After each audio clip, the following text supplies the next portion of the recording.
Oui, nous sommes ici à Ziguinchor aujourd'hui jusqu'à demain dans le cadre d'un atelier interrégional sur la sécurité collaborative dont l'objectif est de partager avec les trois régions les résultats de la conférence nationale sur la sécurité collaborative tenue à Dakar au mois d'octobre dernier et dont la principale recommandation a été la mise en place d'un cadre national de sécurité collaborative. Et après validation d'une telle proposition par le ministre de l'Intérieur, que nous remercions au passage, nous avons jugé plus utile, avec aussi recommandation et validation par le ministère de l'Intérieur,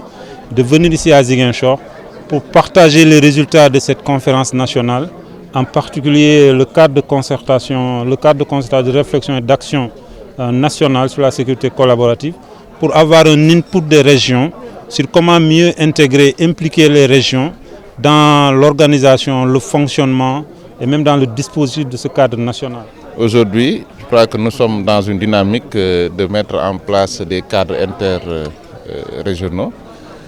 Et partant de l'expérience qui a été vécue sur le terrain, Goudomp, comme le département de Guédiawaye, a été retenu comme département pilote de la mise en œuvre donc, de ce projet, dont nous saluons l'avènement, parce que ça nous a trouvés dans un contexte de sécurisation, une sécurisation qui était confrontée quand même à certaines contraintes qu'il fallait lever.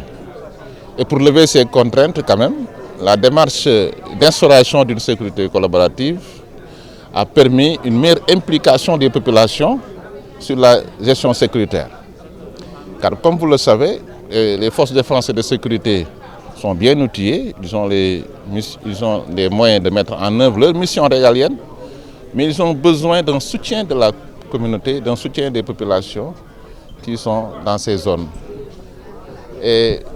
l'autre particularité de notre département aussi et de la région a été également la frontière. Et cette frontière, la gestion sécuritaire au niveau de cette bande frontalière nécessite également une collaboration accrue, non seulement entre communautés sénégalaises, mais entre les communautés des deux pays frontaliers. Ce qui fait que la démarche nous a permis de mettre en place des cadres inclusifs, des cadres mixtes et des cadres transfrontaliers de collaboration. Les acquis, nous avons commencé depuis 2020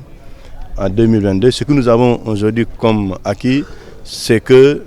nous avons réduit l'écart qu'il y avait entre les communautés et les forces de sécurité et de défense. L'autre acquis que nous pouvons noter, c'est qu'aujourd'hui nous avons mis en place un cadre de collaboration entre forces de sécurité et de défense et les communautés.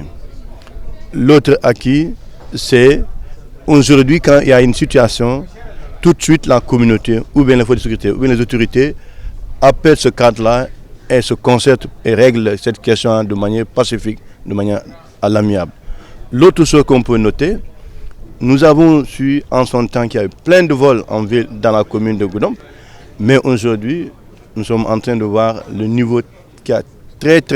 baissé en termes de niveau de vol, de braquage, de boutiques, etc. Donc de cambriolage. Mais également aujourd'hui, nous avons consolidé les acteurs, même politiques. Aujourd'hui, nous avons amené les différents partis politiques à comprendre que seul le Goudomp les intéresse et seule la sécurité et la paix et la stabilité les intéressent et qu'il va falloir, dès que la campagne est finie, que tout le monde continue à travailler dans ce cadre-là. Donc c'est pour dire encore une fois qu'à Goudomp, nous avons marqué des empreintes et je pense que vous venez d'entendre tout à l'heure le préfet qui vraiment, nous voulons profiter de l'occasion pour le remercier très fortement parce qu'il est avec nous quand à tout moment qu'il est interpellé, il vient. Et quand il y a une situation qui doit opposer les jeunes et les FDS, tout de suite il appelle à la concertation. Et aujourd'hui, nous avons plus maintenant, les populations commencent à fréquenter, aller vers la gendarmerie quand il y a une situation. Cela veut dire aujourd'hui que les communautés ne se fassent plus elles-mêmes justice. C'est ce qu'il a à faire. Donc c'est pour dire encore une fois, c'est une approche très intéressante Et nous pensons qu'aujourd'hui, avec tout ce que nous avons vécu et ce que nous vivons, et surtout l'enjeu sous-régional et mondial, nous pensons qu'aujourd'hui, l'approche sécurité collaborative doit être intégrée dans tous les programmes, que ce soit au niveau local et au niveau